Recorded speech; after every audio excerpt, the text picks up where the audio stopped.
여러분 안녕하세요. 가치 있는 정보 자개TV입니다. 우리는 살아가는 매 순간이 선택의 연속입니다. 쇼핑부터 연애, 비즈니스까지 모두 선택의 순간입니다.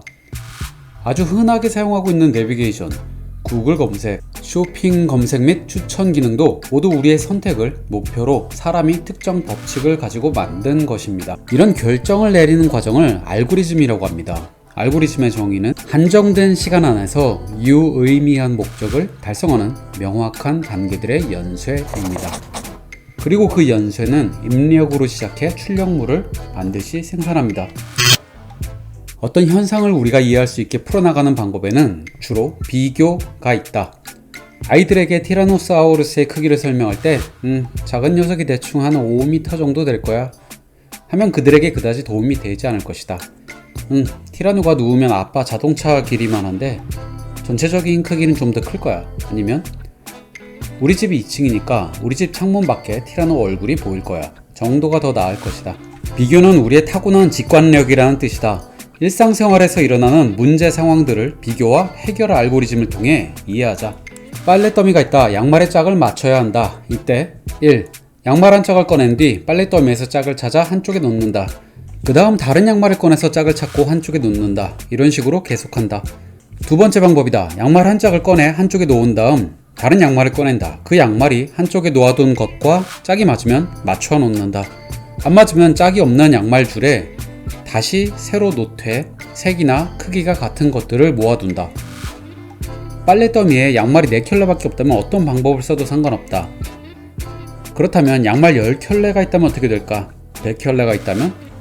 1번은 양말 하나 꺼내고 100켤레의 더미를 뒤지면서 매번 각 양말의 특징을 확인하고 내려놓는 작업을 반복해야 한다. 사람의 단기 기억력은 한 번에 6개 정도를 기억한다. 100개는 당연히 무리다. 반면 2번은 짝 없는 양말들을 미리 한쪽에 늘어놓았기 때문에 빨랫더미에서 어떤 양말을 꺼내면 쉽게 기억하고 쉽게 비교할 수 있다. 즉 2번이 더 빠른 방법인데, 이는 옆에 추가 한 짝을 기다리며 정리해 놓은 양말 리스트와 나의 기억력 덕분이다. 이를 컴퓨터 용어로 검색표, lookup table이라고 하고, 그리고 다른 하나를 캐시라고 한다. 그리고 각 양말의 색깔, 모양, 무늬 등을 식별자, 즉 키라고 한다.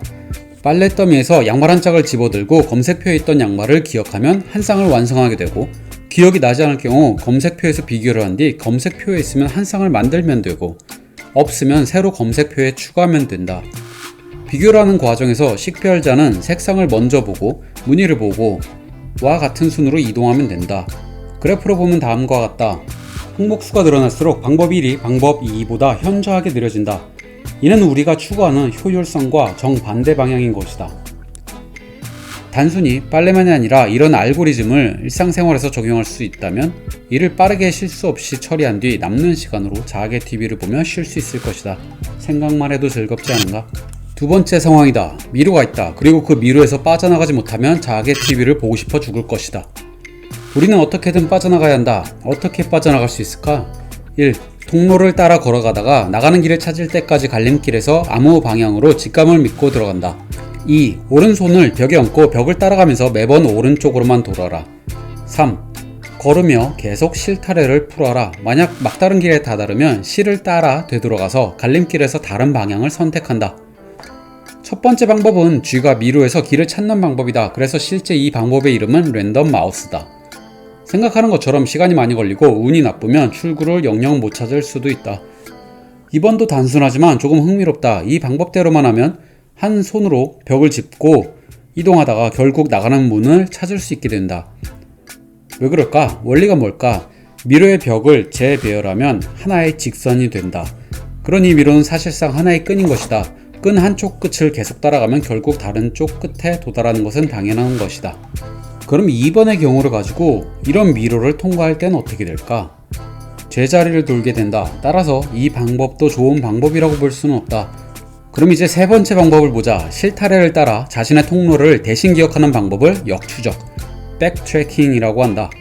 실패할 때마다 갈림길로 돌아가 다시 경로를 찾는다면 반드시 출구를 찾게 된다. 100개의 옵션에서 실수를 하나씩 제거해 나가면 남는 정답의 옵션을 찾게 되는 것이다. 최근의 연구를 살펴보면 개미 같은 생물들도 길을 잃었을 때 일종의 역추적 방법을 사용한다. 뭐 이렇게 단순하게 봐서는 당연한 말을 하는 것 같겠지만 이런 개념을 이용해 우리가 너무 더 잘 사용하고 있는 것에는 내비게이션, 페북의 친구 추천, 로봇 청소기의 청소 기능 등이 있다. 로봇 청소기는 예전에는 그냥 돌아다니며 부딪힐 때마다 다른 방향으로 랜덤하게 도는 방식이었는데 이는 1번의 랜덤 마우스와 비슷하다. 즉 효율이 많이 떨어진다. 그러나 요즘은 청소 전에 미리 방 내부를 스캔하고 어떻게 가면 효율적으로 청소를 할 수 있을지 계산해 움직여 훨씬 좋은 결과를 보여준다고 한다. 내비게이션은 우리가 너무나 쉽게 사용하지만 조금만 생각해보면 말도 안 되게 많은 길과 조합이 있다. 그걸 내가 손으로 추려본다고 생각해보자. 토 나온다. 이런 알고리즘이 우리 삶의 질을 올려주는 것이다. 내가 만들지는 못하더라도 최소한 내가 어떤 것의 도움을 어떻게 받고 있는지, 어떻게 해서 나의 삶의 질이 올라갔는지는 알아두면 좋을 것 같다. 이제 마지막이다. 영향력이 있는 음악을 익혀야 한다. 그럴 때 1. 영향력이 있는 음악가를 먼저 나름대로 선별해 듣는다. 그리고 다음 영향력이 있는 음악가를 듣는다. 2. 무작정 음악을 듣는다. 1번의 방법은 링크 분석, 링크 어널리시스라고 한다. 즉 노래, 동영상, 사람 등등 여러가지의 집합에서 그것들 사이의 관계를 분석하여 지금 이것들 중 어떤 것이 가장 중요한가를 알아내는 것이다. 지금은 구글이 검색 엔진의 탑이다. 그런 구글이 지금처럼 성장할 수 있던 원동력 중 하나가 이것이다. 많은 사람들이 많이 참조한 항목이 있으면 그 항목에 더 높은 값을 부여하는 것이다. 나도 이미 몇 년 전부터 중요한 것을 검색할 땐 구글을 사용한다. 단순 놀이나 한국 정서에 맞는 정보를 검색할 때나 국내 검색 엔진을 사용한다. 검색 결과의 질이 다르다. 다시 영향력 있는 음악으로 돌아가 다음과 같은 관계가 있다고 하자. 그러면 반말리가 에릭 클랩튼에게 영향을 주었고 에릭은 폴 맥카트니에게 영향을 주었다면 반말리가 폴 맥카트니에게 영향을 주었다고 할 수 있다. 이런 간접적 연결 관계를 포착하기 위해 행렬 복합, 매트릭스 멀티플리케이션을 사용한다. 이 정리된 행렬 복합을 보면 한눈에도 반말리가 이 6명의 음악가들 중 5명에게 영향을 주었음을 알 수 있다.